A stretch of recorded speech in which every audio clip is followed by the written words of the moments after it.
بہار دنیا ہے چند روزہ، نہ چل یہاں سر اٹھا اٹھا کر۔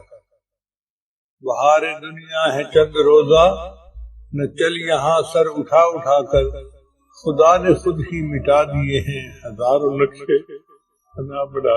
سلام علی عباده الذین اصطفى، اما بعد، اعوذ باللہ من الشیطان الرجیم، بسم اللہ الرحمن الرحیم۔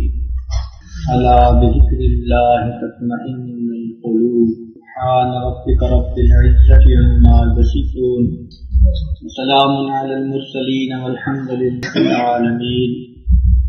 اللهم صل على سيدنا محمد وعلى آل سيدنا محمد وبارك وسلم۔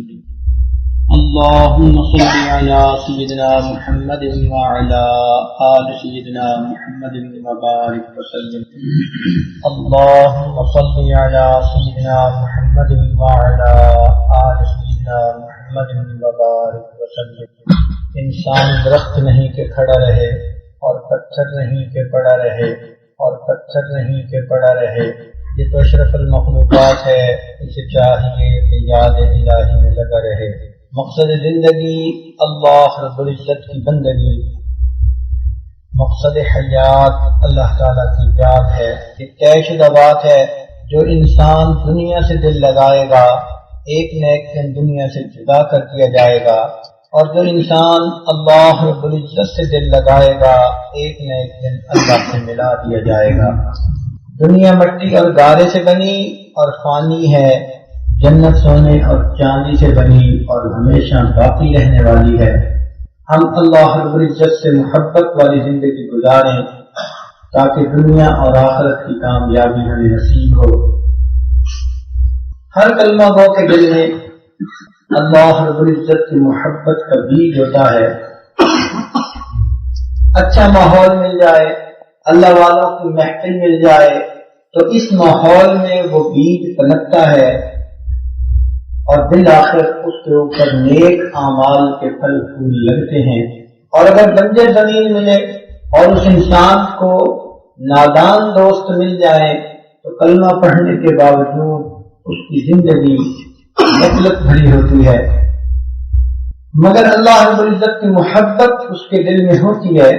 اس کی مثال یوں سمجھیے کہ جیسے ہر بیج میں درخت بننے کی صلاحیت تو موجود ہے، لیکن بنتا وہی ہے جسے زمین اچھی ملے، پانی ملے، اور جو بنجر زمین میں پڑ جائے تو وہ بیج بھی ضائع ہو جاتا ہے۔ لہذا ہر کلمہ وہ بندہ اللہ رب العزت کا چاہنے والا بندہ، محبت ضرور ہوتی ہے۔ بشر حافی رحمۃ اللہ علیہ ایک بزرگ گزرے ہیں، پولیس میں کام کرتے تھے، پینے پلانے کی عادت تھی، غفلت بڑی زندگی۔ ایک مرتبہ جا رہے تھے، راستے میں ایک کاغذ کے اوپر اللہ رب العزت کا نام لکھا دیکھا۔ اگرچہ مدہوش تھے یا آدھے ہوش میں تھے، مگر اللہ رب العزت کا نام اس طرح زمین پر پڑا انہیں اچھا نہ لگا۔ اس کاغذ کو اٹھایا اور اٹھا کر اوپر کسی جگہ پر صاف کر کے رکھ دیا۔ اللہ تعالیٰ نے اپنے اولیاء میں سے کسی کے دل میں الہام فرمایا کہ جا کر بشر حافی کو کہہ دے کہ تم نے جیسے دنیا میں میرے نام کو عزت بخشی، میں اسی طرح تمہارے نام کو دنیا میں عزت بخشوں گا۔ تم نے تو میرے نام کو فرش سے اٹھایا ہے، میں تمہارے نام کو فرش سے عرش تک پہنچاؤں گا۔ چنانچہ یہ بات سنی، دل بدل گیا۔ پھر اپنے وقت کے بڑے اولیاء میں ان کا شمار ہوا کرتا تھا۔ تو مومن کے دل میں محبت ہوتی ضرور ہے۔ ہم سب کے سب اللہ رب العزت کے چاہنے والے، محبوب حقیقی ہمارا ایک ہی ہے۔ ہم ہوئے، تم ہوئے کہ ویر ہوئے، اس کی زلفوں کے سب اسیر ہوئے۔ ندانما گل خنداں چے رنگ و بو دارد، ندانما گل خنداں چے رنگ و بو دارد، کہ مرغ ہر چمنے گفتگوئے او دارد۔ میں نہیں جانتا اس ہنستے ہوئے پھول کی شان کیا ہے، رنگ اور بو کیسا ہے کہ چمن کے ہر پرندے کی زبان پر اسی گل کا تذکرہ موجود ہے۔ اللہ رب العزت کی اس محبت کو انسان بڑھانا چاہے تو یہ بڑھ جاتا ہے۔ طریقہ اس کا یہ ہے کہ ہم اللہ رب العزت کا ذکر کثرت کے ساتھ کریں۔ یہ اصول یاد رکھ کہ ذکر سے دو فائدے حاصل ہوتے ہیں۔ ایک تو ذکر سے ذات کی محبت نصیب ہوتی ہے، جتنا کثرت سے ذکر کریں گے اللہ تعالیٰ کی ذات کی محبت نصیب ہوتی ہے۔ اور دوسری بات یہ کہ ذکر سے فکر کی گندگی دور ہوتی ہے۔ آج کل کے نوجوان اکثر یہ شکوے شکایتیں کرتے ہیں کہ حضرت برے خیالات نے پریشان کر رکھا ہے، لیٹے بیٹھے اٹھتے ہر وقت عجیب و غریب قسم کے خیالات ان کے ذہن میں آ رہے ہوتے ہیں، اور یہ کئی مرتبہ ان سے تنگ بھی ہوتے ہیں، چاہتے ہیں کہ ان کو ذہن میں نہ آنے دے، مگر اپنے آپ کو بے بس محسوس کرتے ہیں۔ ایسے نفسانی شیطانی شہوانی خیالات کو فکر کی گندگی کہا جاتا ہے، اور یہ فکر کی گندگی ذکر سے دور ہوتی ہے۔ جتنا زیادہ اللہ رب العزت کا ذکر کریں گے اسی قدر انسان کی سوچ پاک ہوتی ہے، حتیٰ کہ ذکر کرتے کرتے ایک وہ وقت آئے گا کہ انسان اللہ رب العزت کی محبت میں فنا ہو جائے۔ ہمارے مشائخ جب فنا کا لفظ لیتے ہیں اس کا مطلب یہ کہ ہر چیز کی محبت دل سے نکل جائے گی، ایک اللہ رب العزت کی محبت دل میں بھر جائے گی، ایسی کیفیت اس کو حاصل ہے۔ اس جگہ پر پہنچ کر بندے کو پھر اللہ تعالیٰ سے ایسی محبت ہوتی ہے، بھلانا بھی چاہو بھلا نہیں سکو۔ یہ انسان کوشش بھی کرے تو یہ اللہ تعالیٰ کو بھول نہیں سکتا۔ امام ربانی مجدد ثانی رحمۃ اللہ علیہ نے لکھا کہ ذکر میں فنائیت کو حاصل کرنے کی تمنا ہر بندے کے دل میں ہونی چاہیے، اس لیے کہ الفانی لا یعود، پانی واپس نہیں لوٹتا۔ کیا مطلب کہ جس بندے کو ذکر میں فنا نصیب ہو جائے وہ ایک ایسے مقام پہ آ جاتا ہے جہاں اللہ تعالیٰ اس کو اپنی حفاظت میں لے لیتے ہیں، اور جو بندہ اللہ تعالیٰ کی حفاظت میں آ جاتے اب وہ محفوظ ہو گیا۔ تو اپنے آپ کو محنت کر کے اس نقطے تک پہنچائے جہاں اللہ تعالیٰ اپنے ان بندوں کو اپنی حفاظت عطا کرے۔ اس کی مثال آپ یہ سوچئے کہ اگر کوئی سیب پک جائے تو کیا پکنے کے بعد کچا ہو سکتا ہے؟ نہیں ہو سکتا۔ کوئی انسان بالغ ہو جائے تو بالغ ہونے کے بعد نابالغ ہو سکتا ہے؟ نہیں ہو سکتا۔ اسی طرح جو انسان ذکر میں فنا کا مقام حاصل کر لیتا ہے اب اللہ رب العزت کی ایسی رحمت ہوتی ہے کہ دوبارہ گناہوں والی زندگی کی طرف وہ لوٹ نہیں سکتا۔ اللہ تعالیٰ فرماتے ہیں ان عبادی لیس لک علیہم سلطان، اور شیطان مردود جو میرے بندے ہیں ان پر تیرا بس چل ہی نہیں سکتا، تیرا داؤ نہیں چل سکتا ان کو، تو وہ اللہ تعالیٰ کے ان برگزیدہ بندوں میں شامل ہو جاتا ہے۔ یہ جو ہے نا اللہ تعالیٰ کے ان بندوں میں شامل ہونا، یہ بڑی نعمت ہے، یہ بڑی خوشخبری ہے، جنتیں ملنے سے بھی بڑی خوشخبری۔ اس لیے ارشاد فرمایا یا ایتھا النفس المطمئنہ، اے اطمینان پانے والی جان، ارجعی الی ربک، لوٹ اپنے رب کی طرف، راضیۃ مرضیہ، تو اس سے راضی اور تیرا رب تجھ سے راضی، ادخلی فی عبادی، میرے بندوں میں داخل ہو جا۔ اس کا تذکرہ پہلے کیا پھر فرمایا بدخلی جنت، میری جنتوں میں داخل۔ تو اللہ تعالیٰ کے ان بندوں میں داخل ہو جانا جو اللہ تعالیٰ کے مقرب بندے ہیں، پسندیدہ بندے ہیں، اللہ تعالیٰ کی حفاظت ان کے اوپر ہوتی ہے، یہ انسان کے دل کی تمنا ہے۔ اور سچی بات کروں، توجہ سے سنیے گا، ہے بڑی نکتے کی بات۔ یقین کے 3 درجے ہیں، ایک کو کہتے ہیں علم الیقین، ایک کو کہتے ہیں عین الیقین، اور تیسرے کو کہتے ہیں حق الیقین۔ اس کی مثال بڑی آسان ہے۔ آپ سردی میں کسی دوست کے گھر پہنچے، وہ آپ کو ٹھٹھکتا دیکھ کے کہتا ہے جی میں آپ کے لیے ابھی گرم چائے لاتا۔ جب اس نے یہ کہا میں چائے لاتا ہوں تو آپ کو علم الیقین حاصل ہے کہ یہ گرم چائے ابھی آئے گی، چائے کے گرم ہونے کا علم آپ کو اسی وقت ہو گیا، یہ علم الیقین کہلاتا ہے۔ جب اس نے کپ میں گرم چائے ڈال کر آپ کے سامنے لا کر رکھ دی اور آپ نے اس میں سے بھاپ نکلتی ہوئی بھی دیکھی، اس کو کہتے ہیں عین الیقین، آنکھ سے بھی دیکھ لیا کہ چائے واقعی گرم ہے، اور جب اس کو اٹھا کر منہ سے لگا لیا، اس کو کہتے ہیں حق الیقین، کہ حق الیقین نصیب ہو گیا کہ چائے گرم ہے۔ تو یقین کے 3 درجے، صحابہ کرام کو اللہ رب العزت نے حق الیقین کا مقام عطا فرمایا۔ اس لیے حضرت علی رضی اللہ تعالیٰ عنہ فرمایا کرتے تھے کہ اگر میں اپنی آنکھوں سے جنت اور جہنم کو دیکھ بھی لوں تو میرے یقین کے اندر ذرہ برابر بھی اضافہ نہیں ہو سکتا، اتنا یقین دن دیکھے انہیں حاصل۔ اور یا کرام اللہ رب العزت کی برکتوں کو دیکھتے ہیں، نشانیوں کو دیکھتے ہیں، ان کو عین الیقین نصیب ہوتا ہے، اور عام میرے آپ جیسے مسلمان ان کو علم الیقین نصیب ہوتا ہے۔ اب نقطے کی بات یہ ہے کہ جب انسان کا آخری وقت آتا ہے نا، اس وقت شیطان اس پر بھرپور حملہ کرتا ہے، پورا زور لگا دیتا ہے اس بندے کو برگلانے کے لیے، ایڑی چوٹی کا زور لگا دیتا ہے۔ اس موقع پر انسان کے ایمان کا محفوظ رہنا یہ بڑا مشکل مرحلہ ہے، بڑا مشکل مرحلہ ہے۔ ایسے ایسے طریقے وہ اختیار کرتا ہے کہ انسان کو دھوکہ دے جاتا ہے۔ ہمارے مشائخ نے لکھا وضاحت کے ساتھ، وہ فرماتے ہیں موت کے وقت شیطان کے ہتھ کنڈوں سے بچنے کے لیے کم از کم عین الیقین کا ہونا ضروری ہے۔ علم الیقین حاصل ہوگا، شیطان عام طور پر ایسے بندے کو برگلا ہے۔ تو علم الیقین والے بندے کو بہکانا شیطان کے لیے بائیں ہاتھ کی انگلی کا کام ہے۔ اس لیے کہ ہم تو جیتے جاگتے بہک جاتے ہیں، تو موت کے وقت ہوش بھی پورا نہیں ہوتا، پھر کیا حالت ہوگی؟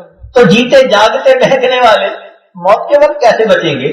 اس لیے بڑے خطرے کی بات ہے، اپنے یقین کو بڑھائیں اور کم از کم اس کو عین الیقین کے مقام تک پہنچائیں۔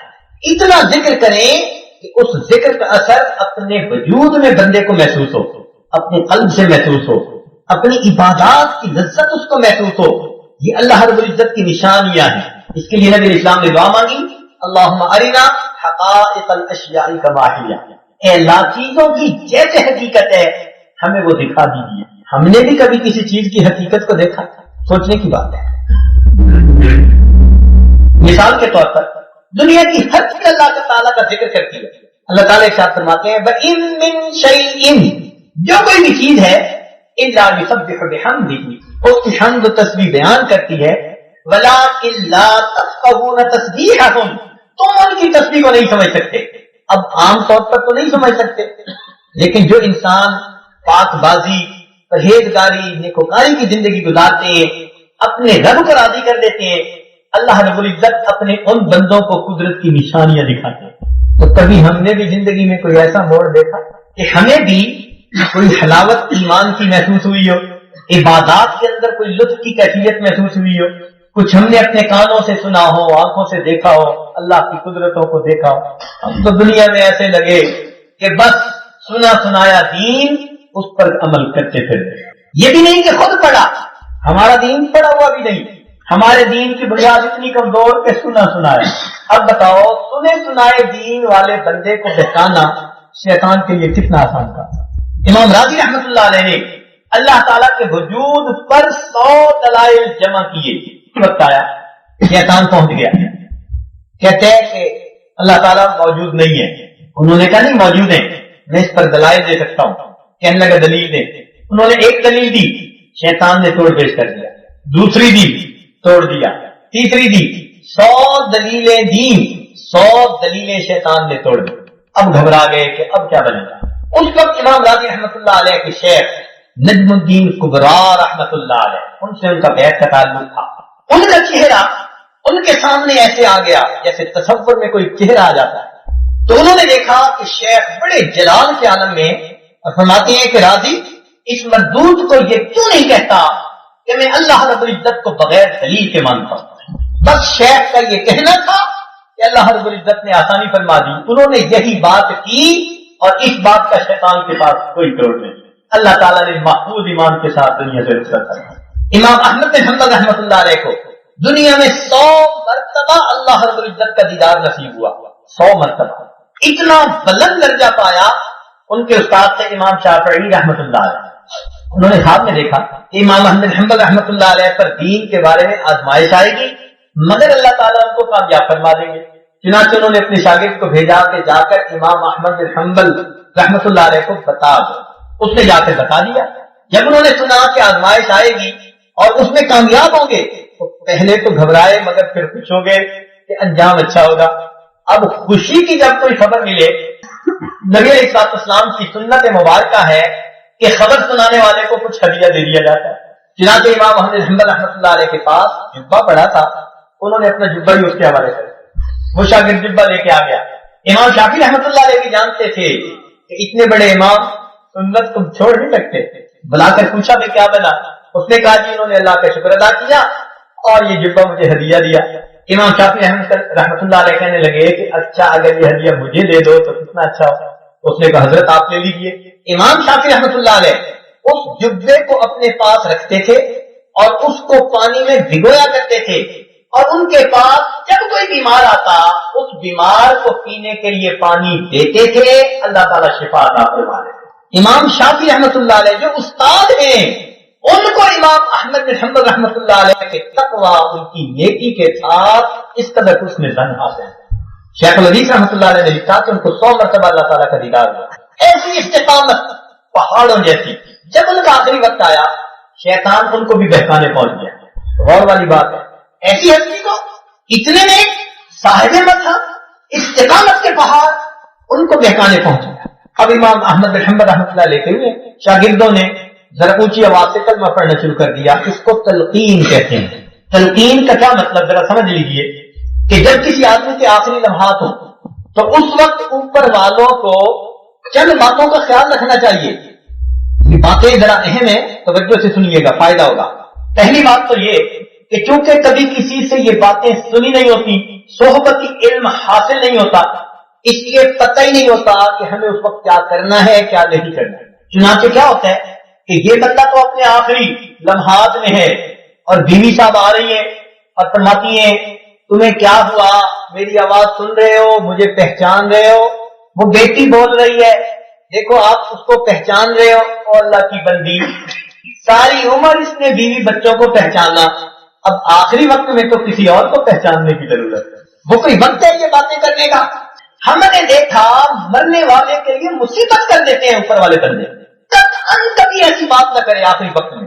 وہ یہ پوچھنے کا لمحہ نہیں ہوتا میں بیٹی بول رہی ہوں, میں بھائی بول رہا ہوں, میں بیوی بول رہی ہوں, آپ نے پہچانا مجھے نہیں. اس کو مت اپنی طرف متوجہ کیجیے, اس کو اپنے مالک حقیقی کی طرف متوجہ کیجیے. وہ وقت ہے ایمان بچا کے جانے کا. وہ مصیبت میں ہوتا ہے, شیطان اس وقت اس پر وار کر رہا ہوتا ہے اور اوپر والے اس کو الٹا غافل بنا رہے ہیں. تو کبھی ایسی بات اس وقت نہ کیجیے جب محسوس کر لیں کہ ایسے سمپٹمز, وائٹل سمپٹمز اب نظر آ رہے ہیں. اب اس وقت کبھی کوئی ایسی بات نہ کرے. نمبر 1. اور نمبر 2, ڈاکٹر لوگوں کو کبھی بھی نشے کا ٹیکہ مت لگانا. اللہ بچائے. کئی دفعہ ڈاکٹر لوگ جب دیکھتے ہیں نا کہ یہ سمپٹمز آنے لگے تو وہ سمجھتے ہیں آرام سے کام ہو جائے گا, وہ نشے کا ٹیکہ لگا اور بندے کو کلمہ پڑھنے کی توفیق بھی نصیب نہیں ہوتی. روکیے ڈاکٹر کو, بہت دوائیاں لے چکے, اب جب آخری وقت ہے تو اب ان ٹیکوں کی ضرورت نہیں ہے. جہاں اتنی تکلیفیں دیکھی یہ تکلیف بھی گزر جائے گی, کم از کم آخری لمحے تک ہوش سلامت رہے تاکہ یہ بندہ کلمہ تو پڑھ سکے. دیکھیں موت کے بارے میں ایک کافر کا پرسپشن اور ہوتا ہے, ایک مومن کی انڈرسٹینڈنگ اور. ہم مومن ہیں, ہماری انڈرسٹینڈنگ اور ہے. اور آج کل تو یہ مصیبت ہے کہ لوگ ایسی بیماری میں مبتلا ہوتے ہیں کہ ڈاکٹر بتا دیتے ہیں کہ اب اس کا امپروو ہونا مشکل ہے, اور گھر والوں نے بیمار سے بیماری چھپائی ہوئی ہوتی ہے اور سمجھتے ہیں ہم بڑا اچھا کام کر رہے ہیں. مت بتانا, سب جھوٹ بول رہے ہوتے ہیں, کتن تسلیاں دے رہے ہوتے ہیں. ہمیں ایک مرتبہ ایک ایسا ہی واقعہ پیش آیا. ایک صاحب سلسلے میں بیٹھ تھے اور ماشاءاللہ گورنمنٹ کی بڑی اونچی پوسٹ کے اوپر تھے, بڑے ذہین, بڑے تعلیم یافتہ. اللہ تعالیٰ کی شان دیکھیے کہ ان کو ایک ایسی بیماری ہو گئی کہ جس بیماری کی وجہ سے ڈاکٹروں نے بتا دیا کہ یہ 2-3 مہینے کے مہمان ہیں. بیماری اپنی حد سے گزر چکی, اب علاج نہیں ہو سکتا. جب ان کو پتا چلا تو گھر والے سب نے ابو سے بات چھپائی ہوئی. ہمیں پتا چلا کہ بیمار ہیں تو ہم حسب عادت حاضر ہو گئے, بیمار کرسی کے لیے. جب وہاں گئے تو ان کے بیٹے ہمیں ایک علیحدہ کمرے میں لے گئے. حضرت مہربانی فرمانا, ابو کو پتہ نہ چلنے پائے, ڈاکٹر نے ہمیں یہ بتا دیا. میں نے اس بچے کو بات سمجھائی, میں نے کہا آپ نے بہت اچھا کیا, مجھے بتا دیا, اب آپ مہربانی کرو میں ان کو بتا کے جاؤں گا, بات سمجھا کے جاؤں گا. نہیں ابو کو شوق ہوگا. میں نے کہا کچھ نہیں ہوتا, فکر مت کرنا. چنانچہ ان کے والد کی توبہ پرسی کی, اور توبہ پرسی کرنے کے بعد ہم نے تھوڑا اس سے بات کہی کہ بھائی زندگی اور موت ہر ایک کے ساتھ ہے. این ممکن ہے کہ آپ سے پہلے ہم دنیا سے چلے جائیں, اور یہ بھی ممکن ہے کہ آپ پہلے چلے جائیں. جانا ہر ایک نے، لیکن عقل مند بندہ وہ ہوتا ہے کہ جو موت سے پہلے اپنی تیاری کر لے۔ تو بھائی میں ایک بات آپ کی خدمت میں گزارش کرتا ہوں کہ ڈاکٹر لوگوں نے آپ کی بیماری کو دیکھا، ٹیسٹ لیے، وہ بتاتے ہیں کہ بیماری 3 مہینے کے اندر اندر آپ پر غالب آ جائے، لہذا بھائی تیاری کر لے۔ یہ بات سنتے ہی اس کی آنکھوں میں آنسو آ گئے، کہنے لگے حضرت میں آپ کا احسان کبھی نہیں اتار سکتا، میرا دل مجھے کہتا تھا کہ میں نہیں بچتا، یہ سب جھوٹ بول رہے تھے، بیوی بھی جھوٹ بولتی تھی، بیٹے بھی جھوٹ بولتے تھے، بیٹیاں بھی جھوٹ بولتی تھی، میں سوچتا تھا سب تو جھوٹ نہیں بول سکتے، میں غلطی میں تھا، دل کہتا تھا کہ تو نہیں بچے گا، ان کی ٹفن تسلیوں نے مجھے غفلت میں ڈال دیا۔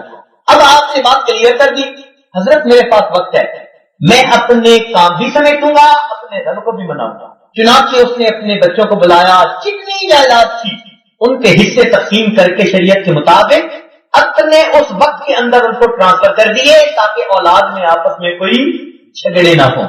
بچے بچیے جو جوان تھے ان کے رشتے اپنی زندگی میں بیوی کے مشورے سے سمیٹ لیے، اور پھر اس نے اللہ رب العزت کے ہاں توبہ طائب پھر ہونا شروع کر دیا، خوب ذکر اذکار، سچی توبہ، حتیٰ کہ جب وہ آدمی دنیا سے رخصت ہونے لگا اس کے خاندان والے سارے کے سارے اتنے مطمئن تھے کہ جتنا تیاری کے ساتھ یہ بندہ دنیا سے جا رہا ہے شاید کوئی دوسرا بندہ اتنی تیاری کے ساتھ نہ جا رہا۔ اس کے خاندان والے آج تک کہتے ہیں حضرت ہم آپ کا احسان کبھی بھی نہیں اتارتے، ہم اگر اسی ڈگر پہ چلے رہتے تو ہم تو اپنے باپ کو کلمہ پڑھنے کا بھی موقع نصیب ہونے دیتے یا نہ ہونے دیتے۔ تو بھائی ہم مسلمان ہیں، موت کے بارے میں ہماری انڈرسٹینڈنگ کچھ اور ہے۔ اگر ایسی بیماری آ جائے اوپر والوں پر لازم ہوتا ہے اچھے انداز میں بندے کو سمجھانا۔ ویسے عرض کروں اوپر والے جو کہتے پھرے مریض کا دل اس کو گواہی دے دیا کرتا ہے۔ آپ ذرا پوچھ کے دیکھیں، لاکھ چھپائے پھرے مریض آپ کو بتائے گا کہ میری حالت ٹھیک نہیں ہے، ڈاکٹر جو کہتا پھرے کہتا پھرے۔ تو یہ تو بات درمیان میں آ گئی کہ اوپر والوں کو ایسے موقع پہ کن باتوں کا خیال رکھنا چاہیے، اور اصلی بات جو بتانی تھی جس کی وجہ سے یہ چند پہلی بنیادی باتیں عرض کر دی وہ یہ تھی کہ جب ایسا وقت آ جائے تو اوپر والوں کو چاہیے کہ وہ کوئی بات نہ کرے، فقط اس کے قریب بیٹھ کر اونچی آواز سے کلمے کا ورد کرنا شروع کر دیں۔ یہ نہ کہیں کہ ابو کلمہ پڑھیں، پتہ نہیں اگر اس نے سر نفی میں ہلا دیا تو کیوں اس کو امتحان میں ڈالتے ہیں، فقط اس کے پاس بیٹھ کر اونچی آواز سے لا الہ الا اللہ کلمے کا ورد شروع کر دیجئے، جب وہ کلمہ سنے گا اسے بھولا ہوا سبق یاد آ جائے گا۔ اس کو تلقین کہتے ہیں۔ تو یہ تلقین کرنا اوپر والوں کی ذمہ داری ہوا کرتی ہے۔ ہمیشہ یاد رکھیں جب کبھی آپ ایسی کیفیت میں ہو کہ کسی بندے پر ایسے سائن دیکھیں جو وائٹل قسم کے ہوتے ہیں، ہمیشہ کلمے کا ورد کر دیں، اس کو بھی کہہ دیں جی کلمہ، اگر ہوش میں ہے تو کہہ دیجیے، نہیں ہوش میں تو بس کلمہ پڑھیے، اللہ تعالیٰ اس کو پڑھنے کی توفیق عطا فرمائے۔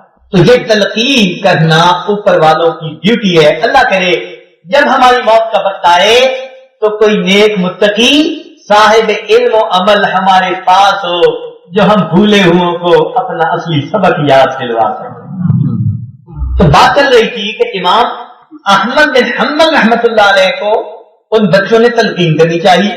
اب یہ شاگرد ہیں، وہ استاد ہیں، ادب مانے، انہوں نے کہا اچھا ہم اونچا کلمہ پڑھنا شروع کر دیتے، چنانچہ انہوں نے کلمہ پڑھنا شروع کر دیا، لا الہ الا اللہ لا الہ الا اللہ۔ امام صاحب نے ان کو سنا تو امام صاحب نے بھی پڑھا لا، پھر پڑھا لا، پھر کہا لا، فقط لا کہا چند مرتبہ۔ شاگرد اور پریشان کہ حضرت کی زبان پہ کلمہ جاری نہیں ہو رہا اس وقت، یہ کیا معاملہ ہے؟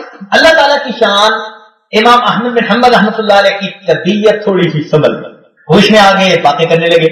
ایک شاگرد نے پوچھا کہ حضرت ہم تو یہ پڑھ رہے تھے، آپ جواب میں صرف لا کہہ رہے تھے؟ امام احمد بن حنبل رحمۃ اللہ علیہ نے فرمایا ہاں اس وقت شیطان میرے سامنے تھا اور مجھے بہکا رہا تھا اور کہہ رہا تھا احمد بن حنبل تو اپنے علم کی وجہ سے ایمان بچا کر دنیا سے چلا گیا، اور میں اسے کہہ رہا تھا لا لا، او مردود نہیں، جب تک میرا آخری سانس نکل نہیں جاتا میں اس وقت تک تیرے ہتھ کنڈوں سے محفوظ نہیں ہوں۔ تو اب سوچئے اتنے بڑے ائمہ جو علم عمل تقویٰ کے پہاڑ تھے، جب آخری وقت میں شیطان ان کو بھی بہکانے سے پیچھے نہیں ہٹا، ہمارا کیا حال ہوگا؟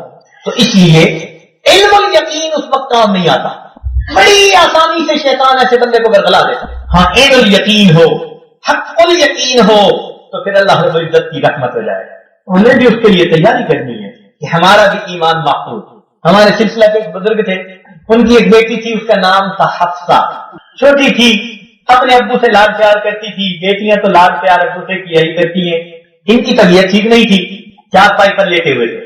اسی لیٹنے کی حالت میں اب ان کی طبیعت ذرا خراب ہونی شروع ہو گئی۔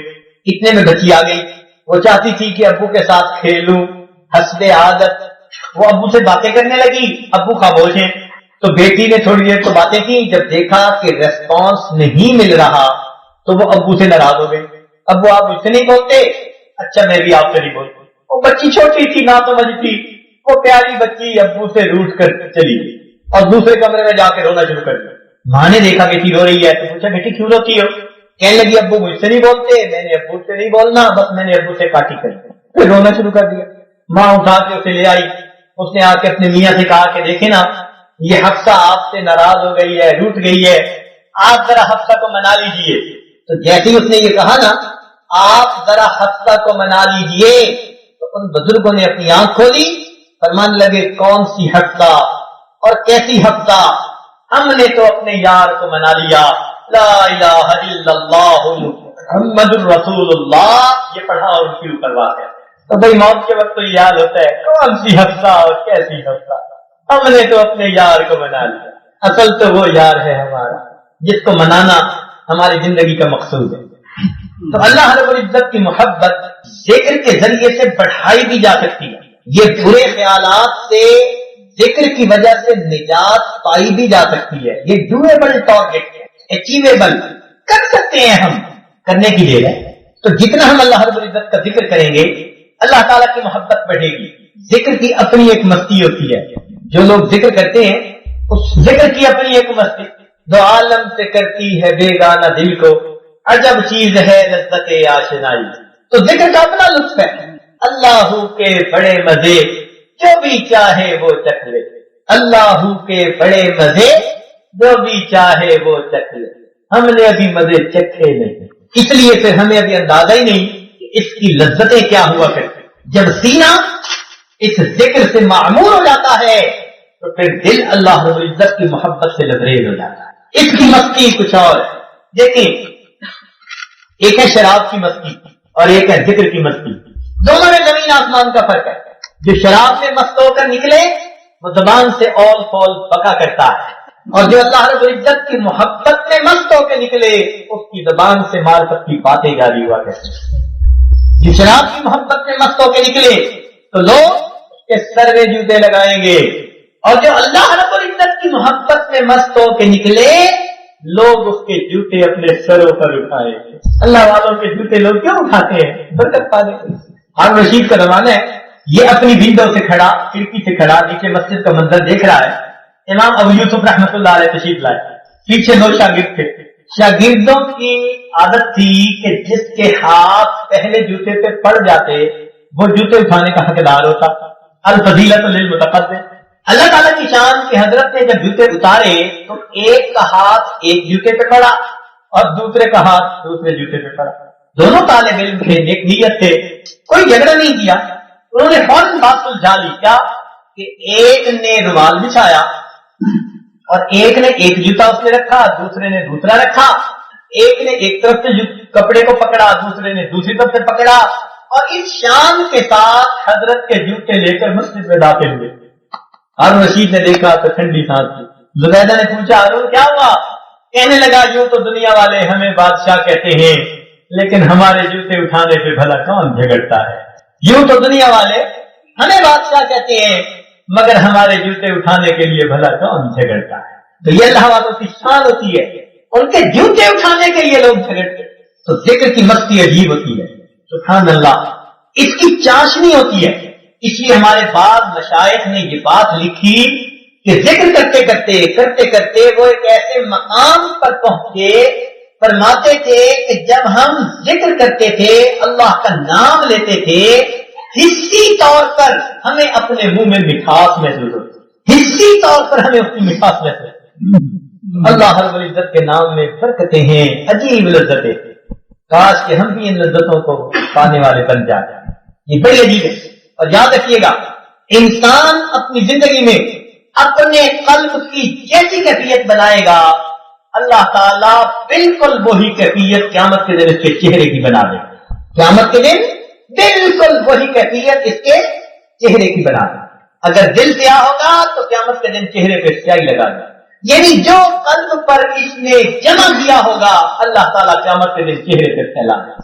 یہ اسپیسیمن بنا رہے ہیں، کئی مرتبہ یہ پینٹ کرنے والے اسپیسیمن بنا کر دکھاتے ہیں کہ جی کمرے کو ایسا پینٹ کر دے، لوگ اپروو کر دیتے ہیں، ہاں بھائی یہ پینٹ کر دو، اور جیسا پینٹ اس کو دیا جاتا ہے وہ پینٹ کرنے والے کمرے کا ویسا پینٹ کر دیا کرتے۔ آپ یوں سمجھیے ہم دنیا میں اپنے قلب کی جو کیفیت بنائیں گے وہ قیامت کے دن ہمارے چہرے کا اسپیسیمن ہے۔ اگر اس کو منور کریں گے تو یوم تبیض وجوہ والوں میں شامل ہوں گے، اور اگر اس کو گناہوں کی وجہ سے سیاہ کر بیٹھیں گے تو یوم تسود وجوہ والوں میں شامل کریں گے۔ جو اندر کی کیفیت ہوگی قیامت کے دن چہرے کے اوپر اس لیے چاہیے کہ ہم اللہ رب العزت کا ذکر کثرت کے ساتھ کریں تاکہ ہمارے سینے روشن ہو جائیں، ہمارا دل روشن ہو جائے، ہمیں اللہ رب العزت کی یاد میں سکون نصیب ہو جائے۔ دیکھیے یہ بھی عجیب شان ہے کہ دنیا کے بادشاہوں کو دیکھا، ان کے خادم عام لوگ ہوتے ہیں۔ دنیا کے بادشاہوں کے خادم کون ہوتے ہیں؟ عام لوگ ہوتے ہیں، جبکہ اللہ والوں کو دیکھا کہ ان کے خادم وقت کے بادشاہ ہوا کرتے ہیں۔ وقت کے بادشاہ سمرقند جانے کا موقع ملا، ایک صاحب ہمیں لے چلے، عالم تھے، کہنے لگے جی مفتی صاحب کہ ہم آپ کو سمرقند دکھاتے ہیں۔ ہم نے کہا بہت اچھا۔ مشائخ کی جگہوں پر جاتے جاتے، یہ ابو منصور ماتریدی رحمۃ اللہ علیہ کی جگہ ہے جن کے ہم پیروکار ہیں، عقائد میں ان کے، اعمال میں امام اعظم ابو حنیفہ رحمۃ اللہ علیہ، یہ حضرت دارمی رحمۃ اللہ علیہ کی جگہ ہے، یہ فقی ابو اللہ سمرقندی رحمۃ اللہ علیہ کی جگہ ہے۔ خیر بہت جگہ دیکھی، دل آخر میں ایک جگہ پر لے گئی کہ یہ جگہ ہے، یہاں پر کچھ قبور ہیں، سال ثواب کر دی، سال ثواب کر دیا۔ دروازے پہ لکھا ہوا ہم نے دیکھا، لکھا ہوا تھا کہ یہ قبر ہے امیر عالم، پوری دنیا کا بادشاہ۔ ہم نے آگے پڑھا تو امیر تیمور کی قبر تھی، اور اپنے وقت میں واقعی وہ دنیا کا فاتح تھا۔ جب اندر گئے تو دیکھا کہ ایک لائن میں بادشاہ اور اس کے شہزادوں کی قبور ہے، لیکن جہاں امیر تیمور کی قبر ہے اس کے بالکل اوپر ایک قبر اور ہے۔ ہمیں ذرا عجیب سا لگا، تو بعد میں ہم نے مفتی صاحب سے پوچھا کہ یہ کیا معاملہ؟ کہنے لگے کہ یہ امیر تیمور کے پیر و مرشد کی قبر ہے، اس نے مرنے سے پہلے وصیت کی تھی کہ میری قبر میرے شیخ کے قدموں میں بنانا۔ دنیا کا بادشاہ تمنا لے کے گیا کہ جب میں مروں تو مجھے میرے پیر کے قدموں میں دفن کیا جائے۔ دہلی میں نہیں، سرہند شریف میں آپ جا کر دیکھ سکتے ہیں، حضرت خواجہ محمد معصوم رحمت اللہ علیہ کی جگہ ہے جہاں وہ آرام فرما رہے ہیں۔ بڑی سڑک ہے جہاں سے انسان گزر کے جاتا ہے، لمبی چوڑی کوئی 30 فٹ کی ہوگی، درمیان میں بالکل ایک قبر ہے، پھر سڑک ادھر ہو جاتی ہے ادھر ہو جاتی ہے۔ تو ہم نے خانقاہ کے سجادہ نشین سے ایک دفعہ پوچھا کہ بھئی یہ قبر پہلے سے تھی، راستہ بعد میں بنا، یا راستہ پہلے تھا قبر بعد میں بنائی گئی؟ وہ کہنے لگے جی کہ قبر بعد میں بنائی گئی۔ ہم نے کہا وہ کیوں؟ لوگوں کو آنے جانے میں آسانی ہوتی اگر یہ جگہ کھلی ہوتی۔ وہ کہنے لگا کہ یہ کسی عام بندے کی نہیں، یہ افغانستان کے اپنے وقت کے بادشاہ کی قبر ہے۔ اس نے وصیت کی تھی کہ جب میں فوت ہوں تو مجھے اپنے شیخ کی قبر کو جو راستہ جاتا ہے ان کے راستے میں دفن کر دیا۔ تو بتانا صرف چاہ رہا ہوں کہ دنیا کے بادشاہوں کے خادم عام لوگ ہوتے ہیں اور اللہ والوں کے خادم دنیا کے بادشاہ۔ ایسا تو ہوا کہ بادشاہوں نے اپنے تخت کو چھوڑا اور بالآخر فقیری اختیار کر دی۔ بادشاہوں نے اپنے تخت کو چھوڑا اور بالآخر فقیری اختیار کی، جیسے ابراہیم اعظم رحمت اللہ علیہ بلخ کے بادشاہ سے تخت کو چھوڑا، علم حاصل کیا اور بالآخر اس لائن پر آگے نکل گئے۔ وزیر ڈھونڈتا ہوا پہنچا، اس نے دیکھا کہ دریا کے کنارے بیٹھے اپنی گدڑی سی رہے۔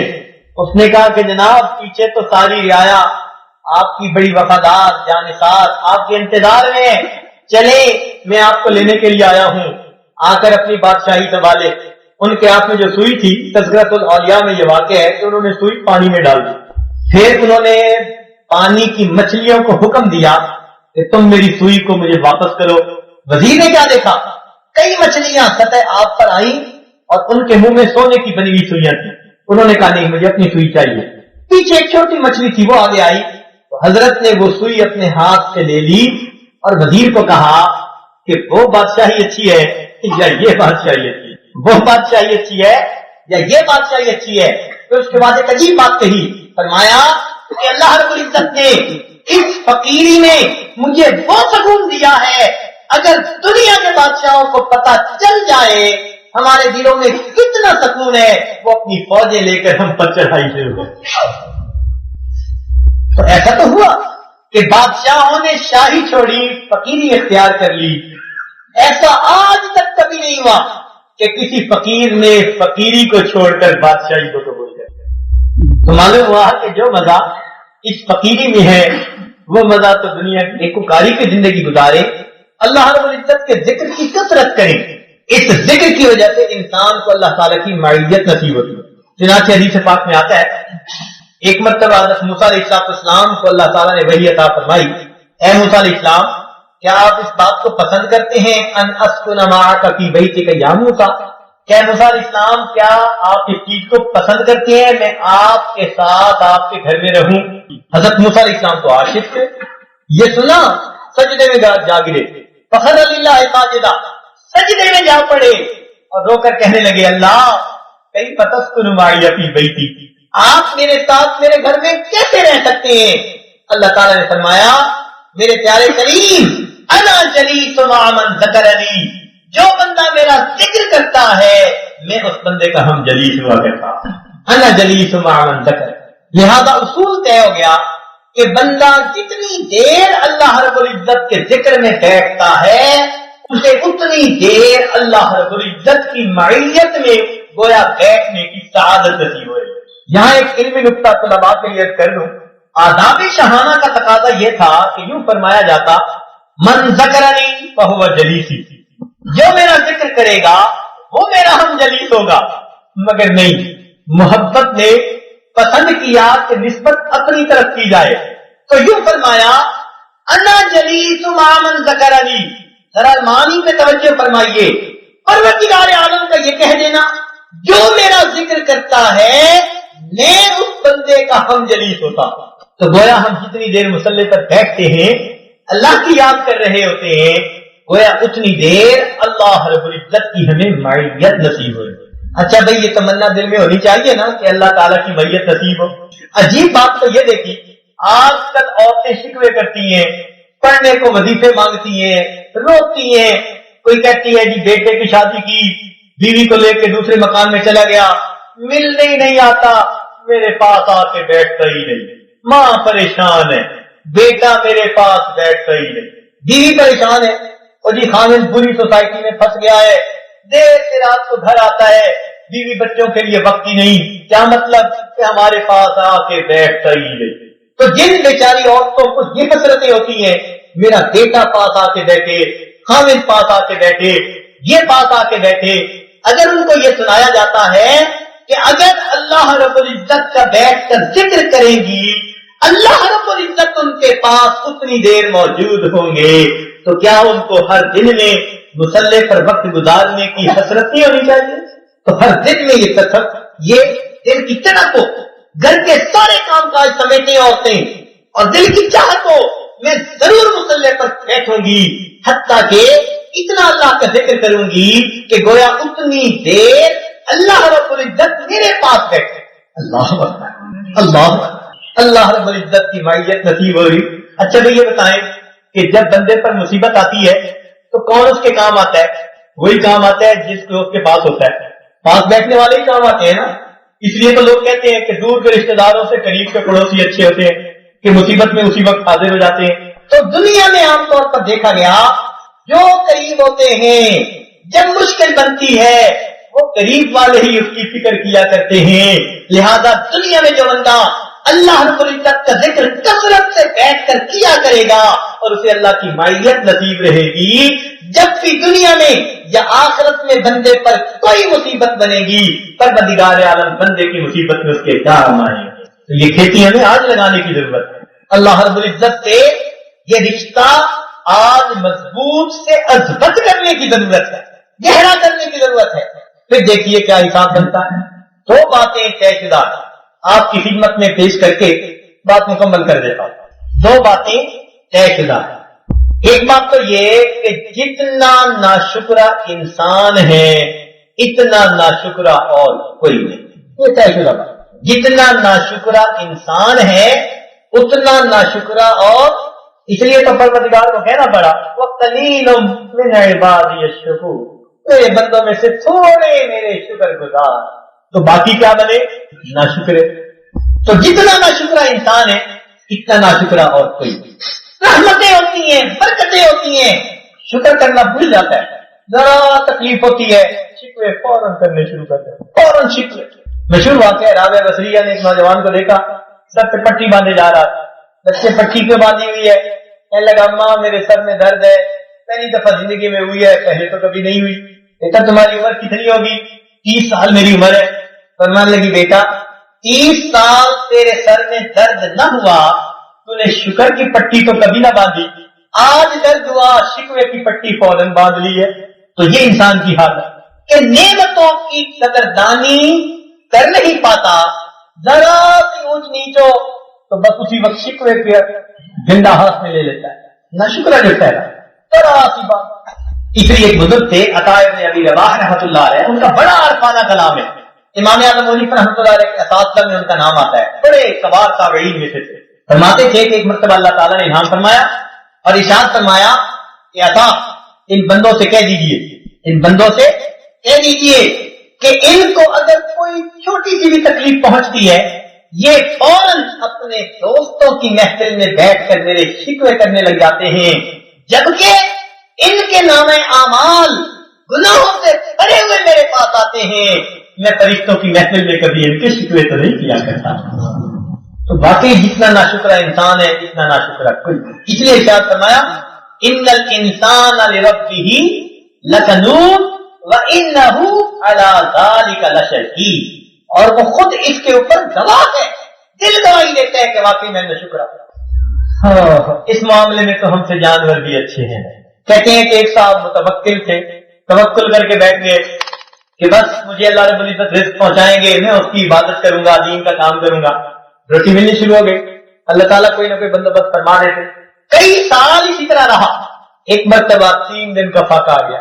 اب تیسرا دن جب فاقے کا آیا تو کہنے لگے جی اب تو اٹھتا ہوں. چنانچہ اٹھے اور کسی سرمایہ دار کے دروازے پر جا کر حالت بتائی کہ بھائی 3 دن سے بھوکا ہوں, کچھ لے دو. اس نے 3 روٹیاں دے دی. اب یہ 3 روٹیاں لے کر واپس چلے, اللہ تعالیٰ کی شان کے کتا پیچھے پڑ گیا اور وہ احساس کہ بس لگتا تھا کہ چل دوڑے گا. انہوں نے مجبور ہو کے ایک روٹی اسے ڈال دی, اس نے روٹی کھا لی, پھر پیچھے ابھی راستہ طے ہوا نہیں تھا, جان بچانے کے لیے دوسری بھی ڈال دی, اس نے دوسری بھی کھا لی, اور پھر بھاگ کے پھر پیچھے, ابھی پھر راستہ طے نہیں ہوا تھا. بڑی کوشش کی کہ روٹی بچا لو, جان پھر بنتی نظر آئی تو تیسری بھی ڈال دی, کتے نے تیسری بھی کھا لی. اس کو بڑا غصہ آیا, کہنے لگا کہ تو کتنا جو ہے وہ ظالم ہے کہ تو نے ایک روٹی بھی میرے کھانے کے لیے نہ چھوڑی. اللہ تعالیٰ نے کتے کو گویائی عطا فرمائی. کتے نے اس سے ہم کلامی کی, کہنے لگا میں ظالم نہیں, ظالم تم ہو. 3 سال تمہارا مالک تمہیں عطا کرتا رہا, صرف 3 دن کا ناغہ ہوا تم نے مالک کے در کو چھوڑا اور دنیا والے کے در کو جا کر پکڑ. اپنی حالت تو دیکھو, ظالم میں نہیں ہوں, میں مالک کا در نہیں چھوڑتا کہ تم مجھے ظالم کہو. ظالم تم ہو, اتنا عرصہ تمہیں نعمتیں ملی وہ یاد نہ رکھی, 3 دن کا فاقہ آیا, اللہ کے در کو چھوڑ کے دنیا والے کے دروازے سے کھڑا. چند اشعار ہیں پنجابی کے, امید قوی ہے کہ آپ نہیں سمجھیں گے. یہ آج اس کا کچھ ترجمہ کر دے گا, لیکن چونکہ بزرگوں کے عارفانہ کلام میں عجیب تاثیر ہوتی ہے اس لیے اب دل میں آ گئے ہیں تو یاد پڑے گا ضرور. بلے شاہ اصول میں ایک بڑے بزرگ گزرے ہیں، بلے شاہ، بڑے ان کا عرفانہ کلام ہے، فرماتے ہیں راتی جاگیں تے شیخ تڈاویں، راتی جاگیں کتے تیتھوں کتے، کہ تم رات کو جاگتے ہو تہجد میں اور اپنے آپ کو بڑا شیخ کہلواتے ہو، ارے میاں رات کو تو کتے بھی جاگتے ہیں، تم اگر مصلی پہ بیٹھ کے اپنے مالک کو یاد کر رہے ہو تو وہ بھی تو ساری رات جاگ کے مالک کے گھر کا پہرا دیتے ہیں، تم نے کون سا تیر مار لیا، وہ تم سے زیادہ رات جاگتے ہیں، تم تو آخری حصے میں اٹھے، وہ ساری رات ہی جاگتے، تو بھائی کتے تم سے آگے نکل گئے۔ راتی جاگے تے شیخ تڈاوے، راتی جاگے کتے تیتھوں کتے، رکھا سکھا ٹکڑا کھا کے جن جا رکھاں وچ ستے تیتھوں کتے۔ تم اگر رات کو جاگتے ہو تو پھر صبح نرم چارپائی کے نرم بستر پر تم آرام کی نیند سوتے ہیں، اور گھر میں کرفیو لگا ہوتا ہے، حضرت صاحب اشراق کے بعد سوئے ہیں، اب تو بتانا بھی نہیں جگانا بھی نہیں، اور جو رات کی ڈیوٹی کر کے آتے ہیں ان کی بیویاں بیچاریاں بچوں کو ہاتھ جوڑ رہی ہوتی ہیں، خدا کا واسطہ آہستہ بولو، یہ تمہارے ابو اٹھ گئے میری کم بختی آ جائے گی۔ ناراض ہوتے ہیں، کہتے ہیں میں رات کی ڈیوٹی کر کے آیا ہوں، مجھے ڈسٹرب کیا۔ بندے کا یہ حال اور کتے کا یہ حال کہ ساری رات جا کر اس نے پہرا دیا، صبح اس کے سونے کے لیے بستر کوئی نہیں، وہ کسی دیوار کے ساتھ کسی درخت کے نیچے کہیں بھی زمین کے اوپر پڑ کے لیتے۔ راتی جاگے تے شیخ تڈاویں، راتی جاگے کتے تیتھوں کتے، رکھا سکھا ٹکڑا کھا کے جن جا رکھاں وچ ستے تیتھوں کتے، در مالک دا بھول نہ چھوڑن بھاویں مارے 100 جتے تیتھوں کتے۔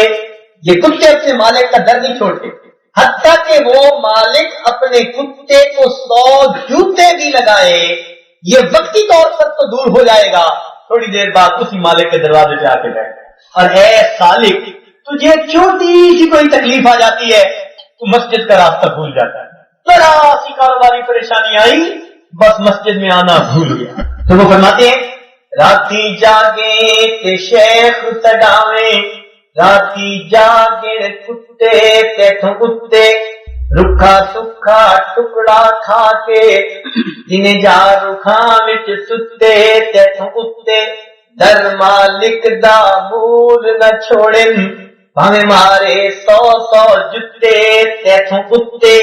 اٹھ بلیا تو یار منا لے، نہیں تے بازی لے گئے کتے تیتھوں کتے۔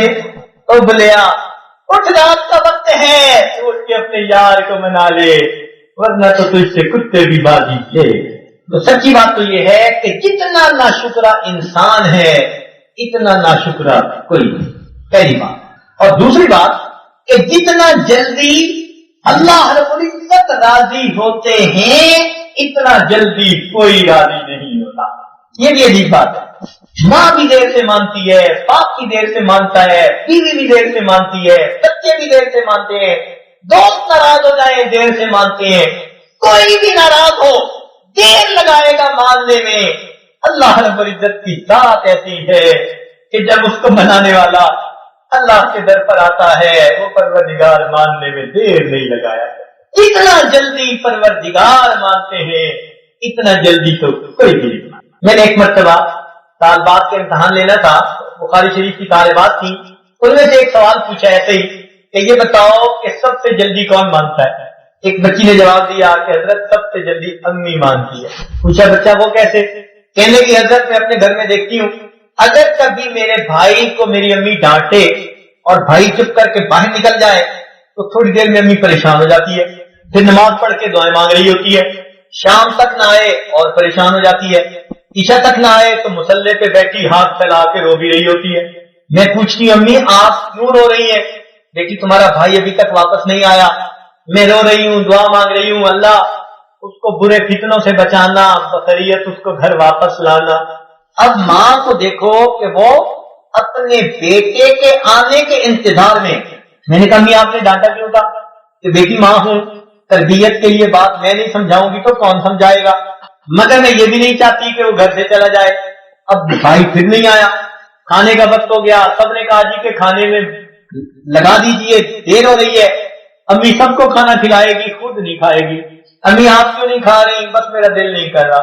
اداس بیٹے سے ہے، پریشانی بیٹے کی ہے، سب کو کھلا دے گی، خود نہیں کھائے گی، کیوں؟ دل میں ہوگا پتہ نہیں میرے بیٹے نے کھایا ہوگا یا کھانا نہیں کھایا ہوگا۔ سونے کا وقت آ گیا، سب سو جاتے ہیں، میں دیکھتی ہوں امی جاگ رہی ہے۔ امی کیوں جاگ رہی ہے؟ بیٹا ہو سکتا ہے تیرا بھائی آئے، اس کو کہیں دروازے پہ زیادہ دیر نہ کھڑا ہونا پڑ جائے۔ امی سو جائے نا، لیکن مجھے نیند ہی نہیں آ رہی۔ سب سو رہے ہوتے ہیں، پورے گھر میں ماں جاگ رہی ہے۔ رات کے وقت ہی بھائی واپس آتا ہے اور اپنے کمرے میں گھس جاتا ہے۔ امی فوراً میرے پاس آتی ہے، کہتی بیٹی کھانا گرم کرو، اپنے بھائی کو کھلاؤ، پتہ نہیں کھایا ہے یا نہیں۔ میں دروازہ کھٹکھٹاتی ہوں، بھائی نہیں کھولتا۔ میں کہتی ہوں امی وہ نہیں کھاتا، کیا فکر ہے آپ کو، صبح دیکھیں گے۔ تو ماں رات بےتابی میں گزارتی ہے، صبح فجر کی نماز پڑھ کے پھر مجھے کہتی ہے اچھا جلدی ناشتہ بنا کے بھائی کو دو کہ وہ کچھ تو کھا لے۔ امی آپ کو کیا ہو گیا، کیوں اتنی پریشان ہے؟ کھا لے گا، خود ہی بھوک لگے گی۔ نہیں بیٹی جا کے دے آؤ۔ میں کہتی ہوں امی اگر آپ ناراض ہیں تو پریشان کیوں ہیں؟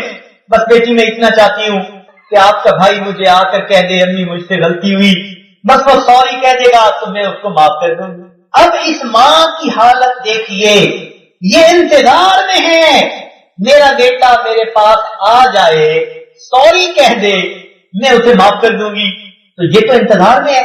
اب اگر بھائی چل کے امی کے پاس آ جائے اور کہہ دے امی مجھ سے غلطی ہوئی، تو ماں اسی وقت اس کو سینے سے لگا لے گی اور راضی ہو جائے گی۔ میں نے کہا اچھا اگر ماں کو زیادہ تکلیف پہنچی اور وہ اس پہ بھی راضی نہیں ہوتی تو اب کیا؟ کہنے لگے جی اگر سوری کرنے سے راضی نہیں ہوتی اور میرا بھائی آ جائے اور امی کے پاس بیٹھ کے منت کر لے، پاؤں پکڑ لے، تو پاؤں پکڑتے ہی امی تو بس میلٹ ہو جائے گی، وہ تو اسی وقت اس کو معاف کر دے گی۔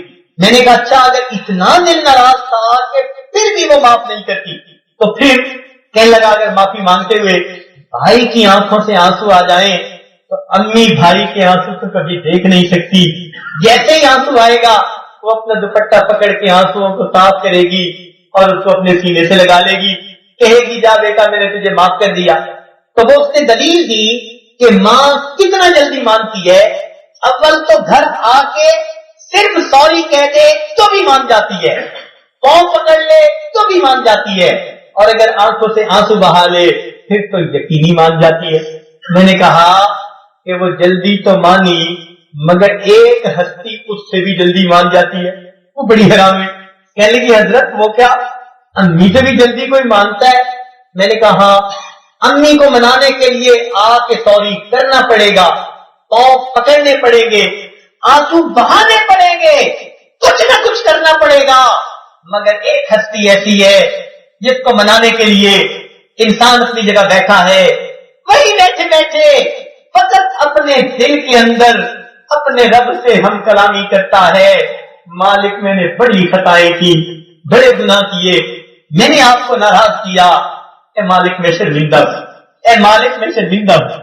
اپنے دل میں وہ سوچ سوچ کے شرمندہ ہوتا ہے، اس نے زبان سے لفظ کوئی نہیں کہا، فقط دل میں شرمندہ ہوا۔ اللہ تعالیٰ فرماتے ہیں الندم توبۃ، وہ دل کی ندامت ایسی ہے جیسے وہ توبہ کر رہا ہے، اللہ تعالیٰ اس ندامت کو قبول کر کے گناہ معاف کروا دے۔ تو اللہ تعالیٰ کو منانے کے لیے لفظ بھی نہیں کہنا پڑتا، اتنا جلدی مانتے ہیں، لفظ بھی کہنا ضروری نہیں، فقط دل میں شرمندہ ہوا کہ میں نے برا کیا، میں نے اچھا نہیں کیا، فرمایا دل کی ندامت بھی توبہ، اور توبہ کرنے والے کے بارے میں فرمایا التائب حبیب اللہ۔ سوچئے تو صحیح اللہ تعالیٰ کتنا جلدی مانتے۔ بنی اسرائیل میں ایک مرتبہ بارش نہیں ہوتی تھی، حضرت موسیٰ علیہ السلام قوم کو لے کر میدان میں آئے، جب قوم کو لے کر میدان میں آئے سب نے دعائیں مانگی، مگر حضرت موسیٰ علیہ السلام کو بتایا گیا کہ اس مجمع میں ایک چغل خور ہے، جب تک وہ مجمع میں ہے اس کی نحوست ہے کہ اس کے اوپر ہم بارش نہیں برسائیں گے۔ چنانچہ حضرت موسیٰ علیہ السلام کو بڑا جلال آیا، کھڑے ہو گئے، انہوں نے خطبہ دیا، انہوں نے خوب سمجھایا کہ ایک بندہ ہے جو چغل خور ہے اور اس کی وجہ سے سارے لوگوں پر بارش بند ہے، بچے بلک رہے ہیں، جانور تڑپ رہے ہیں، مرد عورتیں پانی کو ترستے ہیں، تو بھائی جس بندے کے اندر یہ عیب ہے میں اسے خوف خدا دلاتا ہوں وہ یہاں سے نکل جائے، اس کی نحوست سے باقی جو مصیبت میں کہیں آ جائیں۔ جب انہوں نے خوب سمجھایا، ابھی سمجھا کے ہٹے ہی تھے کہ اتنی دیر میں آسمان پر بادل آئے اور چھم چھم پانی برسنے لگ گیا، بارش ہوئی، خوب دل کھول کر بارش ہوئی۔ حضرت موسیٰ علیہ السلام حیران، مجمع سے اٹھ کے گیا بھی کوئی نہیں اور بارش بھی ہو گئی، تو یہ کیا معاملہ؟ چنانچہ اللہ رب العزت کی طرف متوجہ ہوئے، پروردگار عالم آپ کا فرمان تھا کہ مجمع میں جبل غور موجود ہے جس کی وجہ سے بارش رکی ہوئی ہے، لیکن بارش برس بھی گئی، یہ کیا راز ہے؟ پروردگار عالم نے فرمایا میرے پیارے کلیم، جس بندے کی وجہ سے بارش رکی ہوئی تھی اسی بندے کی وجہ سے ہم نے بارش برسا دی، جس بندے کی وجہ سے بارش رکی ہوئی تھی اس بندے کی وجہ سے بارش برسا دی۔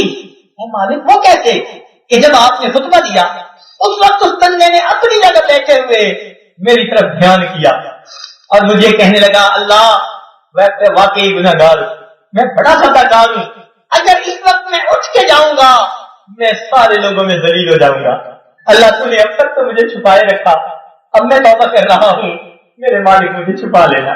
اس نے دل میں توبہ کی اور ہم نے اس کے دل کی توبہ کو قبول کر کے بارش برسا دی۔ جب یہ بتلایا تو حضرت موسیٰ علیہ السلام نے پوچھا اے اللہ وہ کون ہے، ذرا نشاندہی تو فرما دیجئے۔ پروردگار نے فرمایا میرے پیارے کلیم جب گناہگار تھا تب ہم نے رسوا نہ کیا، اب تو توبہ کر کے دوست بن چکا، ہم اسے کیسے رسوا کر دیں گے؟ تو جب پروردگار اتنا کریم ہو کہ بندے کے دل کی توبہ کو قبول کر لیتا، پردے ڈال دیتا ہوں اپنے بندے کی خطاؤں پر، تو جتنا جلدی پروردگار مانتے ہیں اتنا جلدی کوئی نہیں مانتا۔ لہذا اللہ رب العزت کی اس رحمت سے نعمت سے ہمیں فائدہ اٹھانا چاہیے اور اپنے گناہوں کی سچی معافی مانگ کر اپنے مالک کو منا لینا چاہیے۔ رب کریم ہم سے راضی ہو جائے اور ہمیں آئندہ زندگی نیکوکاری پرہیزگاری پر گزارنے کی توفیق نصیب فرمائے۔ وآخر دعوانا ان الحمد للہ رب العالمین۔